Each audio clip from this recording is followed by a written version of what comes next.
Essayer de parler un peu de ma vision de l'interaction avec la famille dans un contexte de limitation et d'arrêt des thérapeutiques en réanimation, avec comme idée surtout de s'assurer du minimum. Et vous allez voir que globalement, la demande des familles, elle n'est pas si exigeante que ça. Donc ces situations de limitation, elles sont croissantes. Pour les infirmiers qui sont dans la salle, vous n'avez pas bien conscience en fait qu'elles prennent naissance avant la réanimation, puisqu'il y a un certain nombre de patients, on peut dire que c'est entre 20 et 50% des patients qui sont proposés en réanimation qui finalement ne sont pas admis pour des tas de raisons différentes, mais quand même pour une majorité de refus d'acharnement thérapeutique, les malades restant dans les structures de soins dans lesquelles ils sont pour avoir soit un soin relativement soutenu non réanimatoire, soit pour avoir des soins palliatifs.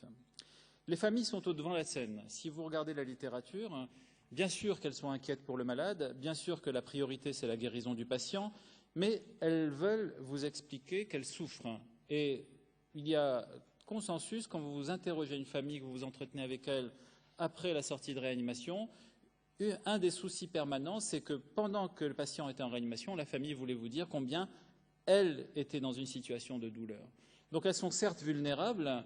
On sait que ces familles-là, elles sont à un risque d'être dans le chômage, d'être dans l'addiction, d'être dans le besoin, d'être dans le conflit vis-à-vis de leur propre famille et vis-à-vis de nous. Mais elles sont aussi en quête de pouvoir, c'est-à-dire qu'elles sont mandatées par le malade pour le représenter, pour représenter sa chance de survivre.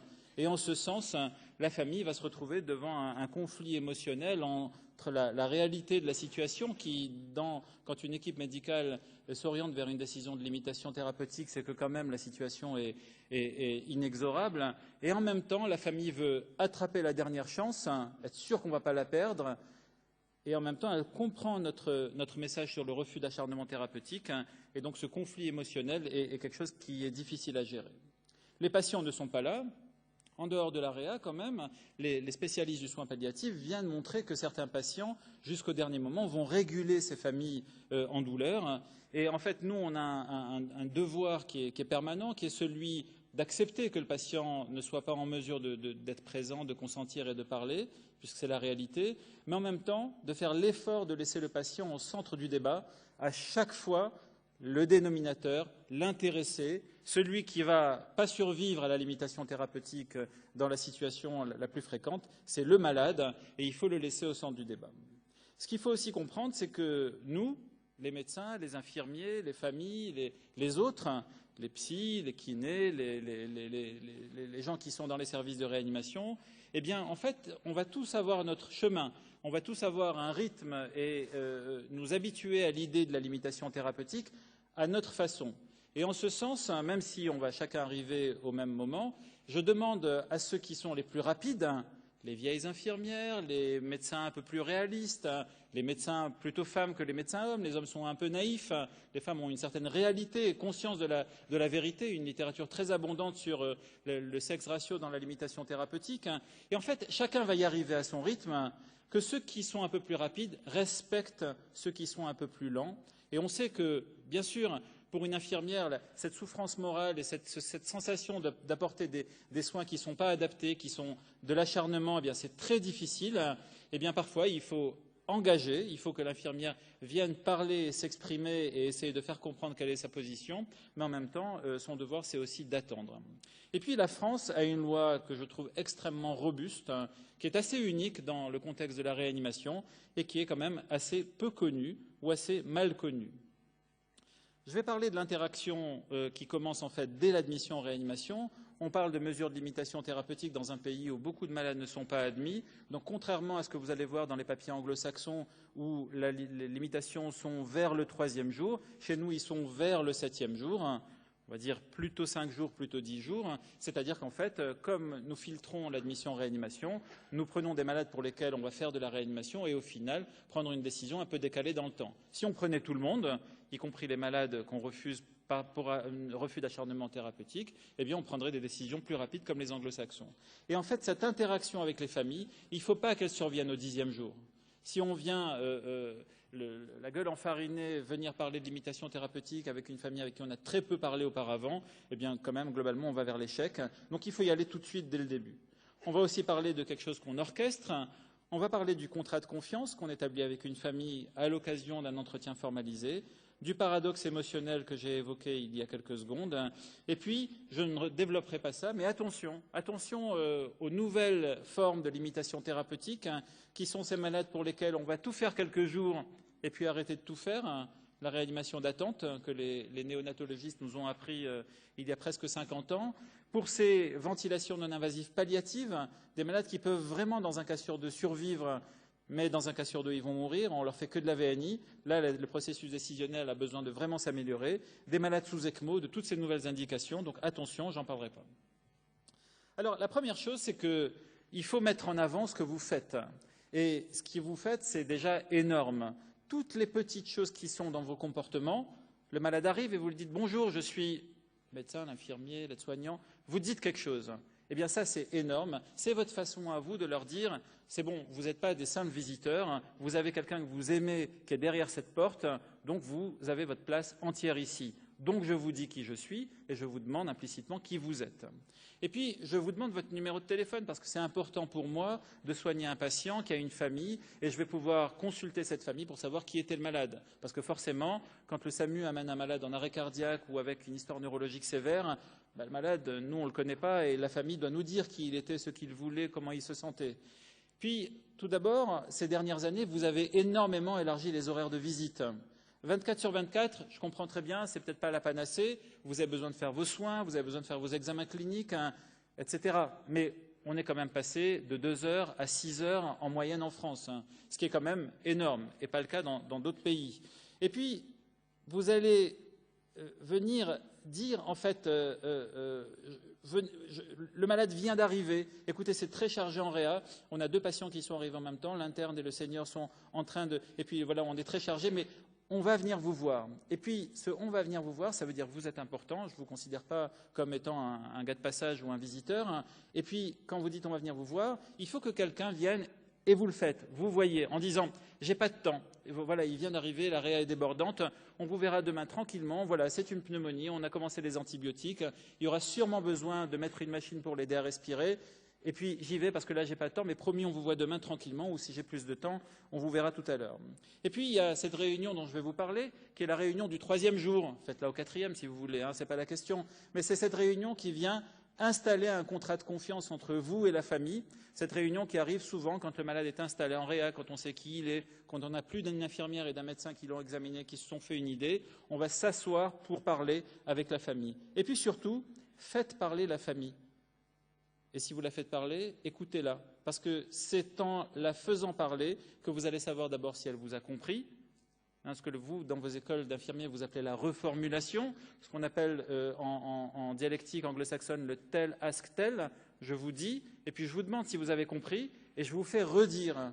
Et là, je sais si vous m'avez compris. Si vous n'avez pas compris, j'essaye de vous le dire d'une façon qui soit compréhensible pour vous. Et cette reformulation-là, c'est très important, parce que c'est là qu'on va arriver à donner aux familles quelque chose qui, pour moi, est essentiel. C'est le pouvoir de prendre la décision, de décider ou de ne pas décider avec l'équipe médicale. Et le partage des décisions, qui, pour moi, est la référence, ne peut être fait qu'avec une famille qui veut bien. Et malheureusement, il n'y a que 50% des familles qui veulent bien. Et parmi celles qui veulent, aussi des familles qui sont capables de vouloir, c'est-à-dire qui ont bien compris les événements. Alors bien sûr, on a élargi les horaires de visite, mais le temps de visite et le temps d'information sont des choses différentes. En réanimation, on a des happy hours. C'est des moments où les familles vont aussi recevoir de l'information. Ça ne peut pas être le matin, c'est difficile le matin. Ça ne peut pas être au milieu de la nuit parce que l'équipe de garde est surchargée. Ça va être à des moments choisis de la journée, ou bien pour les familles qui travaillent, à d'autres moments. Et c'est là que les horaires élargis prennent leur importance. On fait la différence entre un temps de visite, où la famille est au contact de son proche, et un temps d'information. Et ça, c'est extrêmement important. On fait une différence qui est importante pour les familles et importante pour les équipes.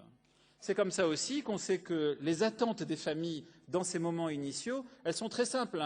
Elles veulent bien que les internes les informent. Elles veulent bien que les élèves infirmiers les informent, que les plus jeunes participent à l'information.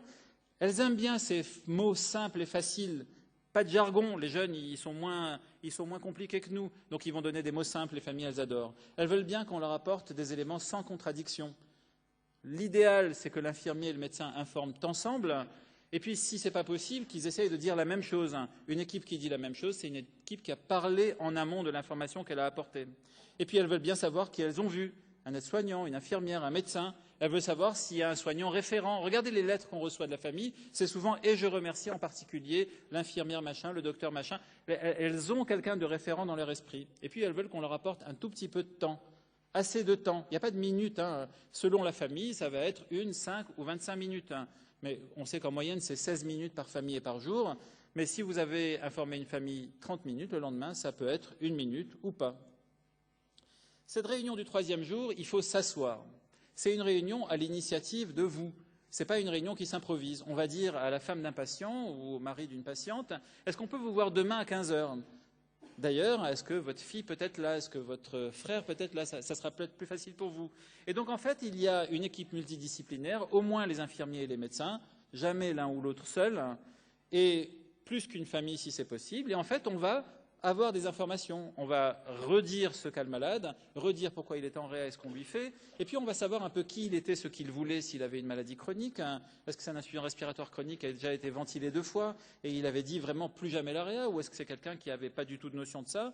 Et puis, dans cette étude-là, qui est une étude où on compare avant et après cette réunion, c'est-à-dire on va avoir une période où il n'y a pas cette réunion et une période où il y a cette réunion, et on va voir que cette réunion, elle apporte un bénéfice énorme pour l'équipe.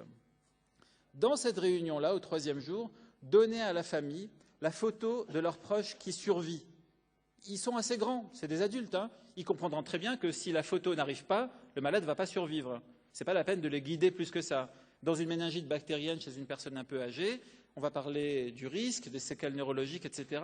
Mais dites, voilà, on est mercredi. Dans le week-end, s'il se réveille, qu'il respire tout seul, qu'il répond aux ordres, c'est la route vers la guérison. S'il reste comateux ou qu'il s'aggrave ou qu'on n'arrive pas à arrêter toutes les différentes machines, eh bien c'est que la situation évolue mal. Ça va, ça suffit, ce n'est pas la peine d'en dire plus.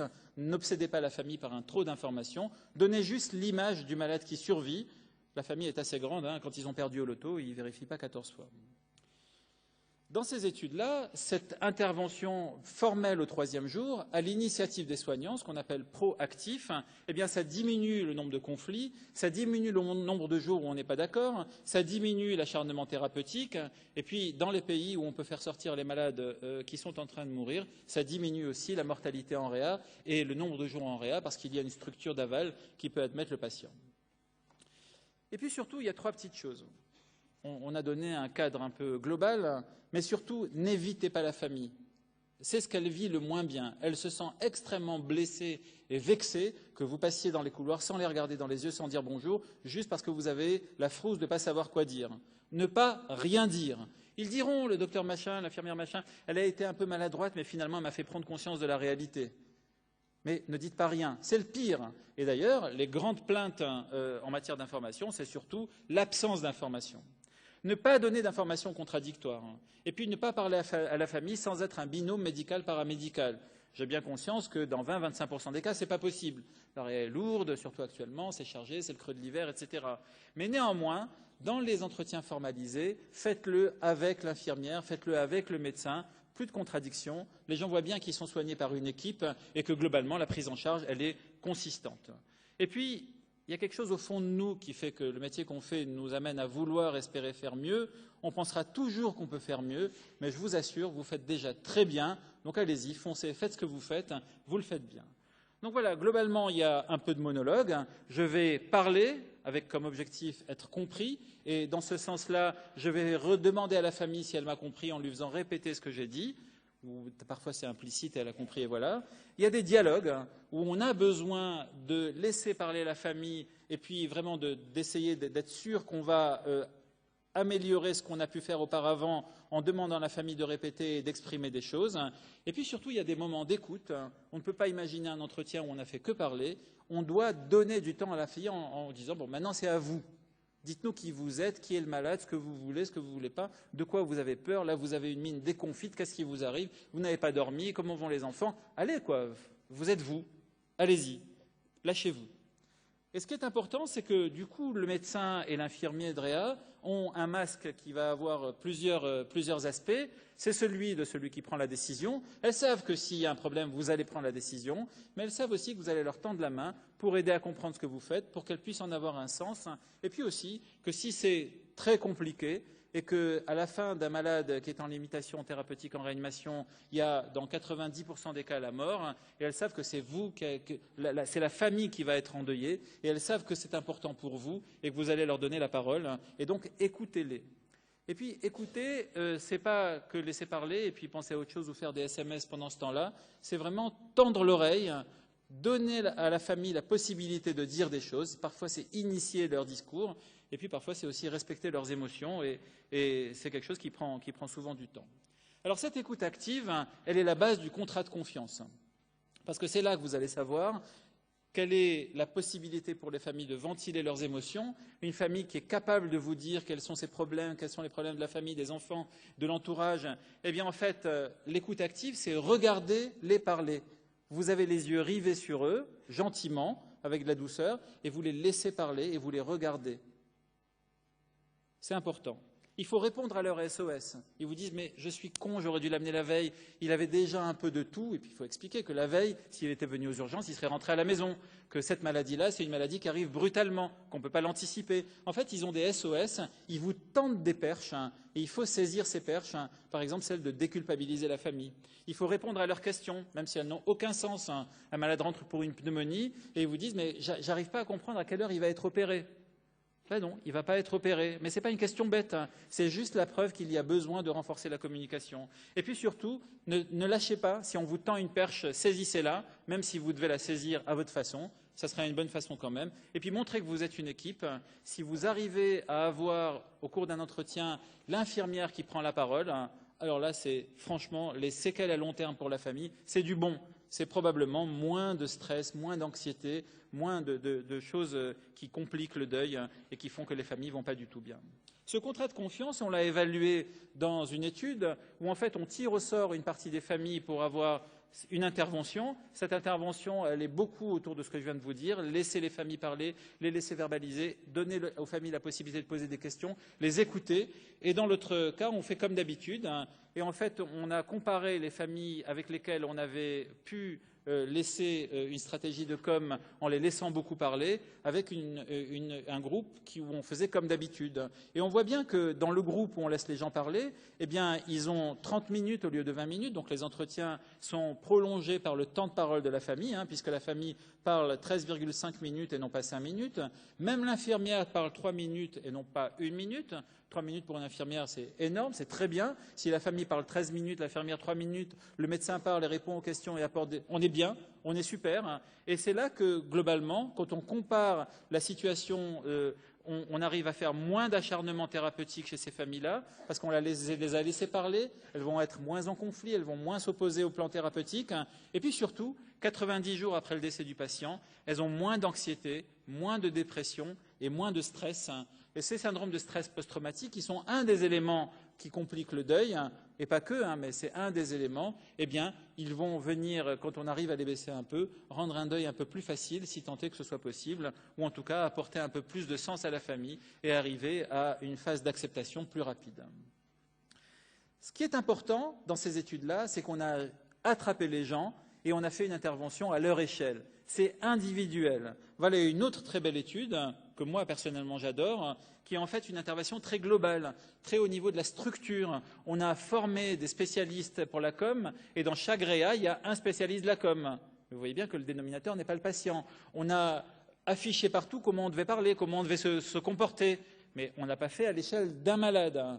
Eh bien là, c'est des interventions qui ne sont pas efficaces à l'échelle du malade ou de la famille. Elles sont sûrement géniales à l'échelle de l'institution, mais il faut rajouter des choses qu'on appelle proactives à l'échelle d'un patient. Il faut attraper chaque individu et lui dire « Regarde, tu n'es pas un visiteur, je te respecte, je te donne du temps, je te dis tout ce que je sais, je respecte que tu ne veuilles pas que je te dise, je respecte que tu ne veuilles pas prendre part dans les décisions, mais si jamais tu veux prendre part dans la décision, écoute-moi bien parce que ça te sera très utile. » On est dans une période aujourd'hui où même pendant un arrêt cardiaque, je vois qu'il y a 0 minute à mon compteur. Oulala. Et même quand, pendant un arrêt cardiaque, eh bien, les familles peuvent assister aux manœuvres de ressuscitation et que ces manœuvres-là, elles vont être associées à une diminution de la pénibilité du deuil pour les familles. Donc on est vraiment dans l'extrême.